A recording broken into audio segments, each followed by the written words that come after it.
আগে কেমন ছিল, দিনে কেমন ছিল। মা আয়েশা সিদ্দিকা রাদিয়াল্লাহু তাআলা আনহা বললেন, সাহাবীরে তুমি কি কোরআন পড়তে জানো? তুমি কি কোরআন পড়তে পারো? সাহাবী বলছেন, উম্মুল মুমিনিন, হ্যাঁ আমি কোরআন পড়তে পারি। মা আয়েশা সিদ্দিকা রাদিয়াল্লাহু তাআলা আনহা বললেন, সাহাবী তুমি কি কোরআনে পড়ো নাই?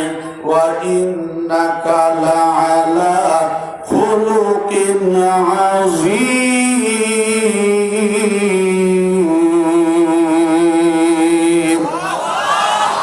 আল্লাহ পাক রব্বুল আমিন বলেছেন, পৃথিবীর মানুষ তোমরা জেনে নাও, এই পৃথিবীতে আমার যত সৃষ্টি মাখলুকাত আছে, সমস্ত মাখলুকাতের শ্রেষ্ঠত্বের উপরে ওয়া ইন্নাকা লাআলা খুলুকিন আযীম, আমি নবী মুহাম্মদকে যে চরিত্র দিয়েছি, নবী মুহাম্মদকে আমি যে আদর্শ দিয়েছি, আমি নবী মুহাম্মদুর